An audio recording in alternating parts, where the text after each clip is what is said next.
His story begins in the shadows. A brilliant mind who reshaped an empire, not with a sword drawn, but with a pen dipped in destiny. In the hush of Bursa's wooden halls, where warriors sought glory and princes hunted thrones, one man whispered a different path: justice before power. His name was Kara Halil, a scholar among warriors, a shadow behind sultans, the conscience of the state.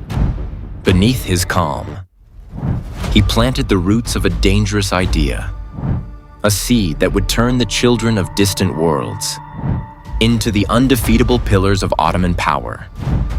That seed became 𝐇𝐢𝐬𝐭𝐨𝐫𝐢𝐜𝐚𝐥, the silent mechanism that forged the Janissaries and fueled Ottoman conquest for centuries. But history plays with a cruel hand. While he rose in honor, guiding sultans and shaping imperial law, it was his grandson, Halil Pasha, who would face the empire's wrath and be executed under Mehmed the Conqueror. A legacy built on justice, ending in betrayal. So why did the empire strike its own pillar? And how did Kara Halil's vision outlive even the sultans he served? The year was the mid-14th century. The Ottomans were still young, a frontier principality wrestling between chaos and promise. The throne had passed from Osman Ghazi to Orhan, but the world that awaited him was fragile, enemies at every border. Tribal jealousy within. A state too small, yet destined for greatness. Orhan needed more than soldiers. He needed order. He needed vision. He needed someone who could tame the wildness of a warrior tribe and turn it into an empire. That man rose from a quiet village near Iznik, 𝐶anderlu. Nobody knew then that from this modest soil, a dynasty of scholars and rulers would emerge to guide the empire for centuries. And at its source stood Kara Halil. Kara Halil was not born to command armies. He was born to understand them. He grew among scholars, married into the family of Sheikh Edebali, binding him to the spiritual heart of Osman Ghazi's legacy. There, he absorbed not just law, but purpose. And when words reached Orhan Ghazi of a judge who balanced steel with scripture, he summoned him. Orhan called Kara Halil the brain of the state. A sword without justice is nothing but a blade. Halil became Qadi, a judge who traveled with Orhan. He resolved disputes among soldiers. He ensured the laws of Allah traveled with the armies. Every campaign, every battlefield, he walked beside the men wielding swords. And gradually, soldiers realized, the power of a state was not its cavalry, but its discipline. The Ottomans were tribal. Warriors served chiefs, not the sultan. Loyalty was fluid. So he proposed something unseen in the Muslim world. A new army, loyal only to Islam and the sultan. Not to tribe, not to blood, not to ego. From this spark emerged the earliest foundations of the Janissaries. Janissary, elite infantry, disciplined, bound by faith, famous not for their origin, but their oath.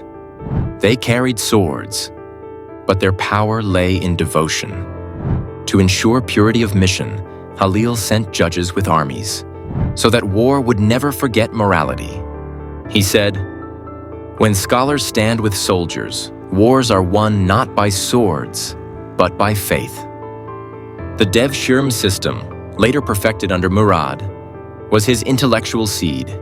Christian boys, taken young, converted, trained as soldiers or statesmen, loyal only to the sultan.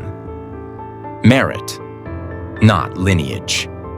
Discipline, above pride. It was Halil's quiet revolution. Under Halil's guidance, the Ottoman state transformed. He reformed treasury, judiciary, military discipline, relationship between state and mosque, administration.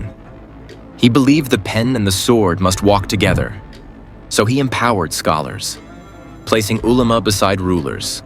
This created a new ruling philosophy. Power is legitimate only when guided by knowledge. While Orhan expanded territory, Halil expanded structure.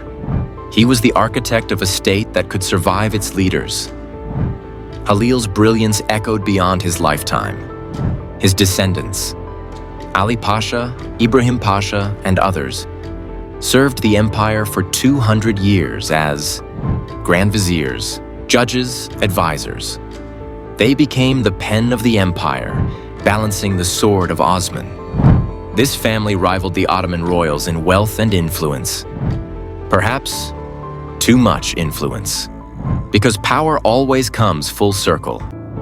Series often depict him as the first Grand Vizier, but history is more nuanced. Under Orhan, Halil was advisor, judge, and spiritual guide. But the formal title Sadrazam arose under Sultan Murad I.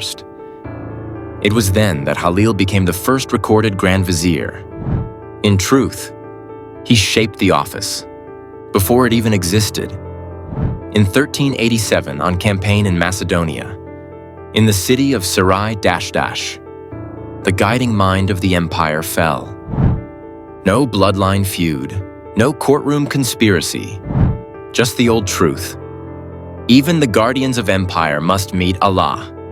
He was carried home to Chandarlu. There, among olive trees and silent mosques, the humble scholar sleeps. Beside him lie his sons, his grandsons. Men who guided sultans, men who held the highest office under Allah's sky.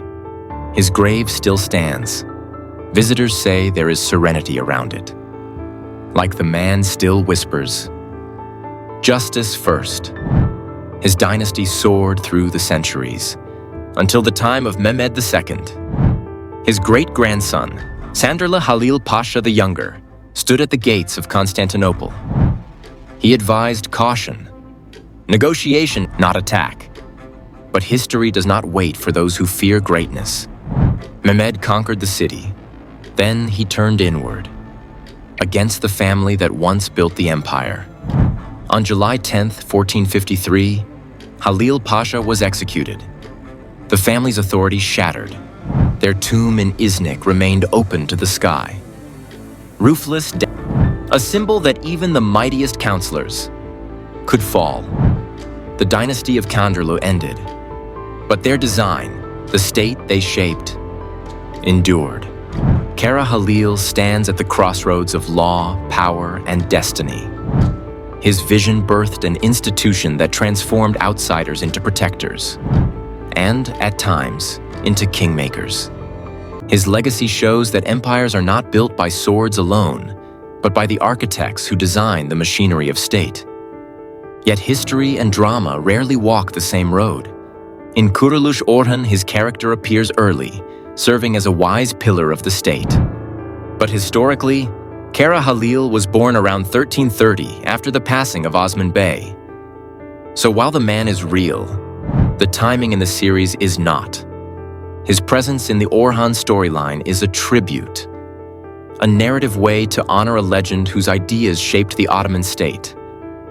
A dramatic placement rather than a chronological truth. Still, the truth remains. His foundations outlived him, for better and for worse. Kara Halil Pasha stood at the turning point, between tribe and empire, between chaos and order. His story reminds us that history is not written by warriors alone, but by the minds that shape them. For more stories like this, subscribe to Historical TV